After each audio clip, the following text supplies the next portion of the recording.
Good afternoon. It is fortuitous that I'm speaking to you today, less than a month after the Stormont House Agreement. I should confess that these were all scheduled months ago, so this is really just a coincidence, but I think it means that I don't have to take up my 20 minutes to talk to you about the currency of this discussion that we're going to have today. My presentation is chiefly concerned with how we...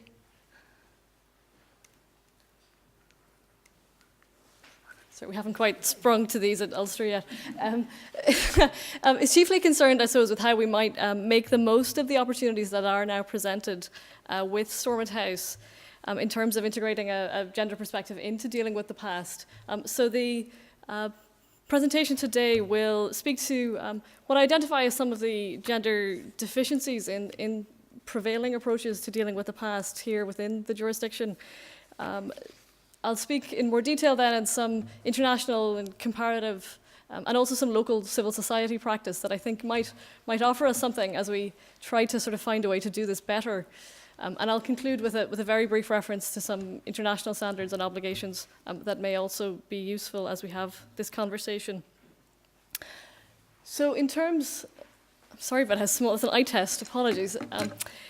In terms, I suppose, of how, I think it is important to talk about the sort of the gendered aspects of what's happened to date, because it is important to know where we come from before we move forward. And it seems to me that there are sort of four key things that frame this challenge that we now have in terms of dealing with the past and how it might be done more holistically. The first of those challenges is, with all due respect to those in this building, there is substantial evidence of broad dysfunctionality in the current approach to dealing with the past. Institutional efforts have been politically fraught, they've been highly costly, they've proceeded with little coherence through a patchwork of criminal and legal processes, and most critically, they've consistently failed to meet the expectations of victims and their families. Moreover, these ongoing criminal and legal processes, such as police investigations into historical killings, ongoing prosecutions, public inquiries and inquests, they've already proven destabilising to the political process and carry potential to be further destabilising. Secondly, the initiatives today to deal with the past point to an absence of any official recognition of gender as a structural element of the conflict, or even as a relevant consideration in crafting state responses to dealing with the past. This is only one of the shortcomings and exclusions of the current process, but a significant one. Reasons for the exclusion of women and broader gender perspectives of conflict are typically attributed to an overly narrow understanding of harms that result from conflict, that focus in particular on deaths, but not, for example, to the ongoing socioeconomic harms of those left behind. Secondly, decision-making around dealing with the past typically prioritizes what we might call the primary conflict and primary conflict protagonists to the exclusion of other agendas and actors. And finally, an excessively legalistic approach on individual deaths resulting from the conflict and individual perpetrators, which in turn generates a series of other shortcomings and absences in the official process. Most notably, I think in the Northern Irish context, the plight of the living injured, but also ongoing socioeconomic consequences experienced in the community and within the family, and poverty within the family that is principally managed by women. Now, importantly, the grounds for broad dissatisfaction with initiatives to date to deal with the past and increasingly visible proposals for an alternative approach, which Stormont House does signal, overlap tellingly with gender analysis of transitional justice that call for a broader understanding of harm, a focus on the importance of process, and eschews an exclusively individualistic or legalistic approach. The absence of a sustained gender dimension to official efforts, it reflects and echoes silos within civic and political life in the jurisdiction. Historically and currently, Northern Ireland has been characterised by silos between women's organisations, the women's sector, victims' organisations, the victim sector, human rights organisations, the human rights sector, and statutory and political stakeholders. So while the constitution of these different sectors has facilitated collaboration, solidarity and learning within those sectors, it has acted, I think, as a barrier to learning across these sectors.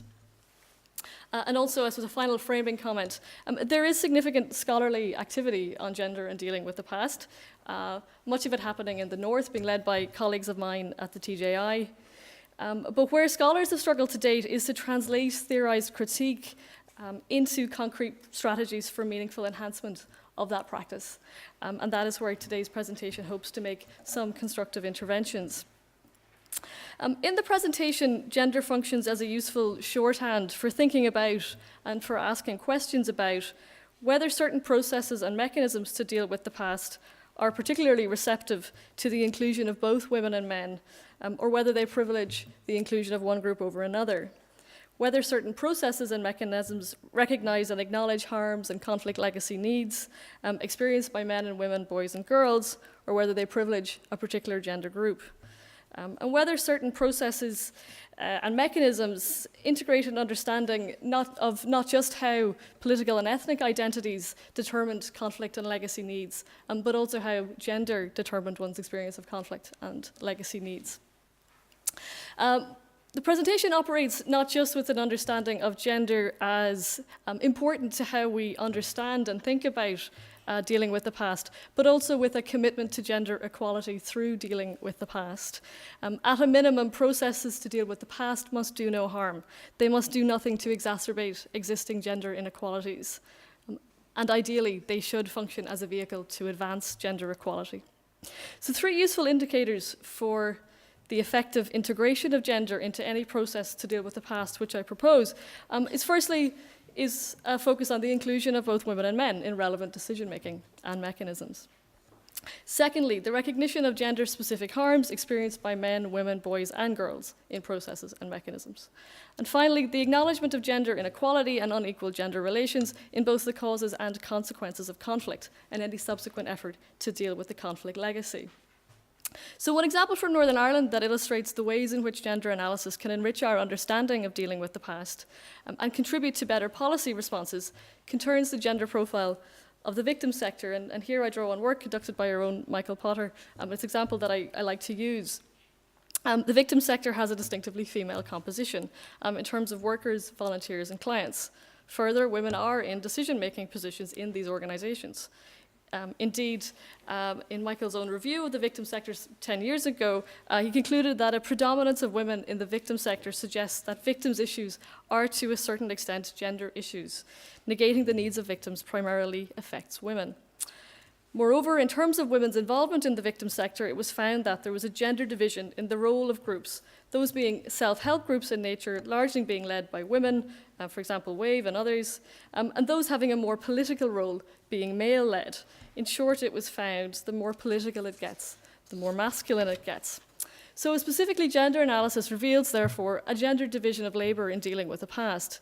Through their involvement in the women's and victim sector, women deal with the quote-unquote private or material consequences of the conflict, such as trauma, poverty, lack of education and training, deemed to be apolitical, whereas men deal with the quote-unquote political consequences of the conflict, the pursuit of truth, prosecutions, public inquiries, and police investigations. Now, given the critical role of gender segregation in facilitating gender inequality, and here I'm sure my colleagues from Ulster will agree, a legitimate aim of any process to deal with the past should be to diversify gender roles in that process and to disrupt this gender stereotyping. Okay.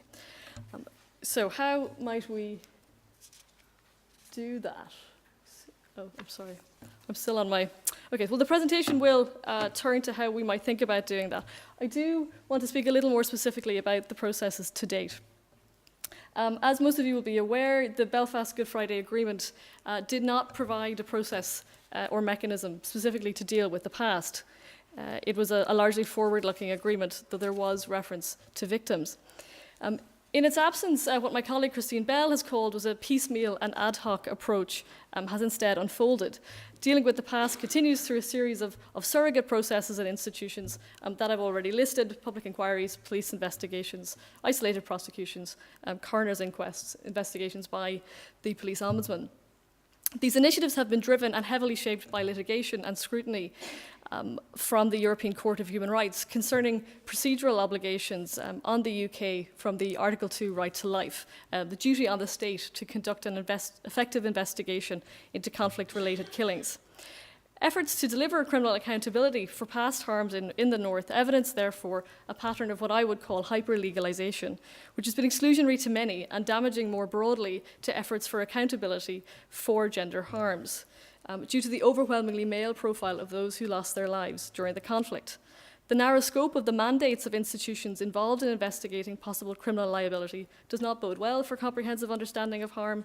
It does not bode well for meeting the three objectives that I articulated at the start.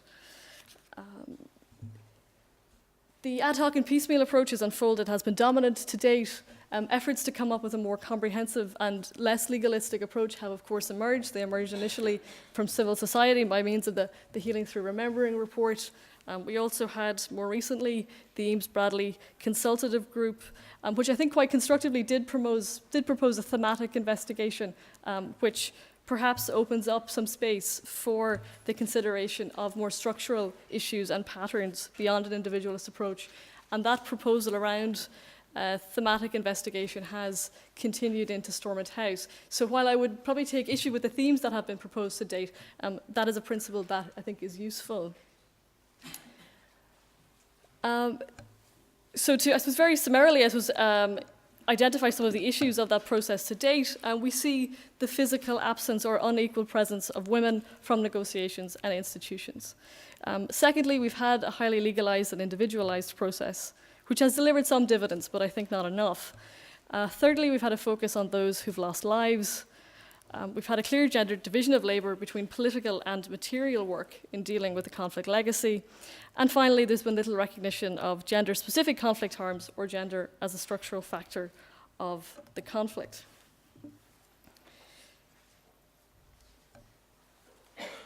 This is a short list of what the Stormont House Agreement proposes and where I think we do see some potential for, as I say, thematic investigation.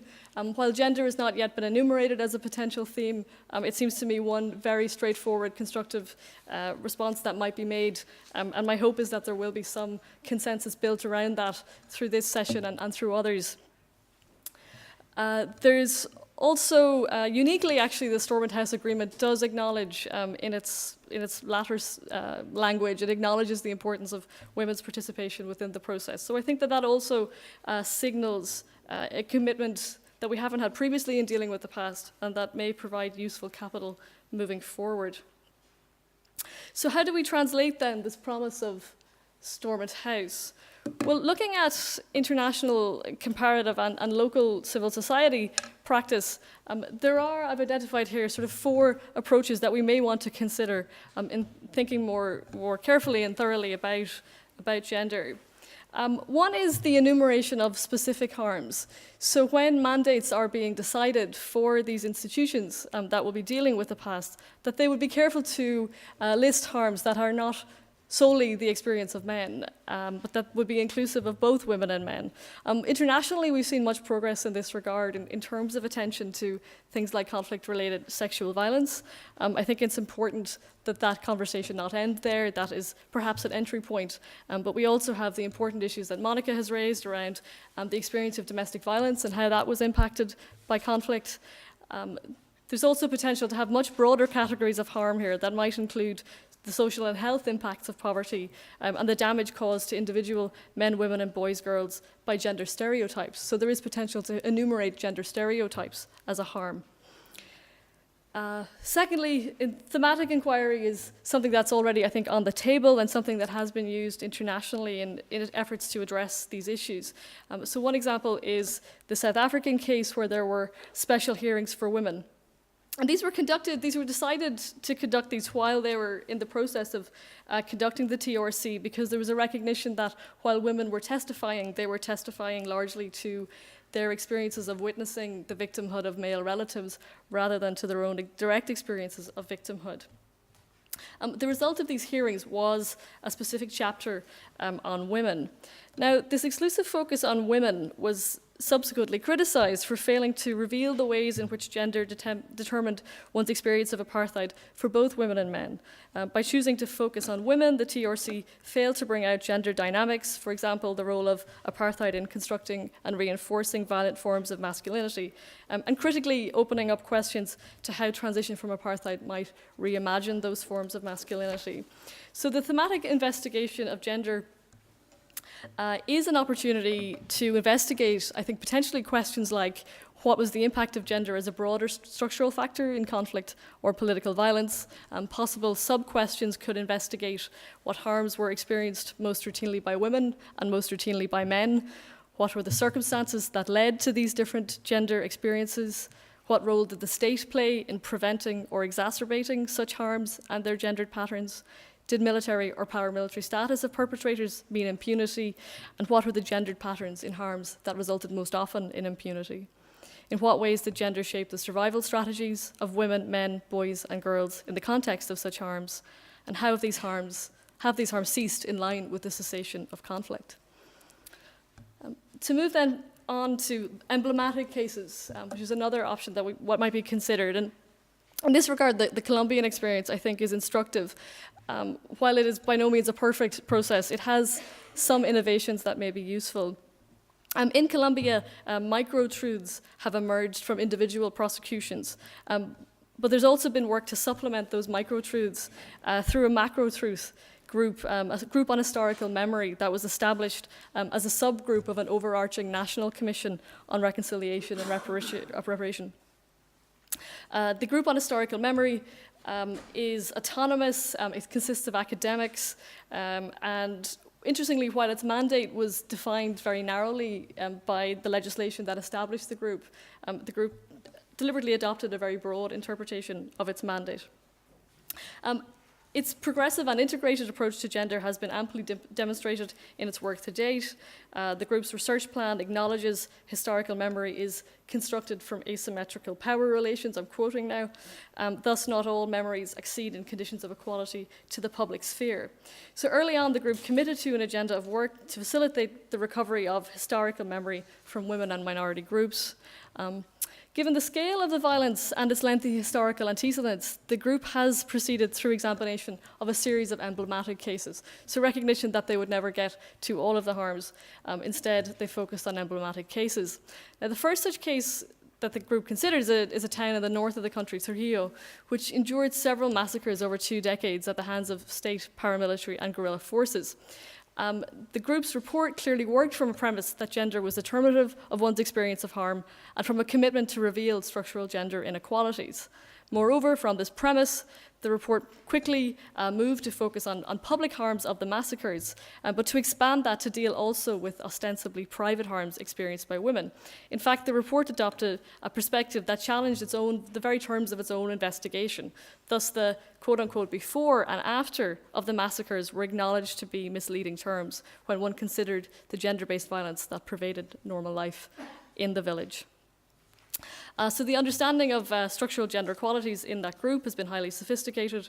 And I talk a little bit more about this in the brief, which I would welcome you to have a look at.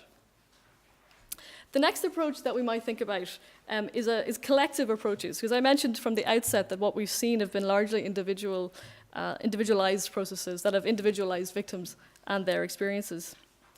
So in that regard, I think we don't need to go too far. We can go down the road. The community-based and peer support-led work of local civil society evidenced powerful, if little understood, coping strategies and mechanisms for both those who access the formal civil and criminal justice system in dealing with the past, and also those who choose not to access those legal processes. These are processes that have been, so these collective approaches have been effectively utilized over a prolonged period by organizations like WAVE, like Relatives for Justice, like Windsor Women's Centre in the Village. WAVE operates 2 programs that engage specifically with women service users. It's women's groups and an arts and crafts group. Relatives for Justice operates 3 programs dealing specifically with women service users. The first supports women participating in official, legal, and criminal processes that deal with the past. A second group, Just Mothers, engages with women who lost children as a result of the conflict and seeks to document the diverse, though gender-specific harms experienced by those women as a result of their loss. And the third, a creative writing program, engages women who have largely eschewed official legal processes and sought instead non-legal, community-based and collective routes to describe their conflict experiences and to articulate their resulting needs and priorities. Importantly, a common element to each of these programs, in addition to their gender specificity, is that they are group-based and group-led. This flexibility has been core to the success of these groups and offers much experiential knowledge, expertise, and effective practice to model the meaningful inclusion and, in dealing with the past. A small further point on comparative practice. What we certainly see from comparative practice is that none of those individual approaches are sufficient in themselves in terms of specific harms, thematic, collective.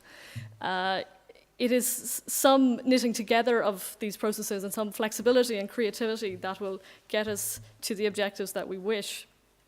But certainly throughout that process and those collective, those knitted together processes, it is important that the principle of participation be upfront and be a commitment throughout, but also a recognition that participation isn't just about the presence of women and men in decision making. There's also the ways in which the process of putting these things together can foster more meaningful participation. And in this respect, I think a commitment to a good and inclusive process to deal with the past has an important opportunity to redress an often negative feedback loop in which issues of gender equality are largely absent from advocacy agendas dealing with the past. They're absent from academic research agendas dealing with the past. They're absent from official policy agendas in dealing with the past. And this absence is then compounded by silos within civic society between women and past focus groups. So there is substantial capacity, expertise, and experience within civil society, within the various sectors, in the daily management of conflict and its legacy, and the appropriate components of an approach to deal with the past that advances gender equality. This hasn't yet been integrated into official practice. Currently, neither the interpersonal relationships nor the practical mechanisms for knowledge exchange and learning across these groups exists. So any future mechanism or process is an important opportunity to make a proactive intervention into this negative cycle, into this negative feedback loop, and initiate a positive one. If the process is done well, we don't need to go to Colombia to think about how to do this better. We have a lot of experience here on the ground. I'm conscious of time, so very finally, I just want to make just 3 observations about the international framework. I started off by referring to the procedural obligations that have been articulated by the European Court of Human Rights in terms of the obligations on the state to effectively investigate conflict-related killings. And I would do nothing to underestimate the significance of the European Court in making sure that families are getting some degree of accountability or have some hope of accountability. But there is more to the European Convention than Article 2, and this is where it links nicely to Monica's presentation. The European Court has significant jurisprudence on how we deal with things like gender-based violence. In particular, the European Court has become quite creative in dealing with issues of structural gender inequality. And those also constitute legal obligations on the UK in dealing with the past. It is not just Article 2. And very finally, regarding the CEDAW Convention, Monica mentioned that the CEDAW Committee has been already very exercised with the UK in its failure to apply or implement the Security Council Resolution 1325 to Northern Ireland. More recently, the committee has been working on the application of the Convention to situations of conflict and post-conflict. And in that work, it has been paying great attention to questions of process and transitional justice and the inclusion of women within those processes. So I think we can absolutely be very confident that there will be further scrutiny of the questions that we're discussing today from an international level. My hope is that it won't require that international impetus, that we can develop the necessary momentum here. Okay.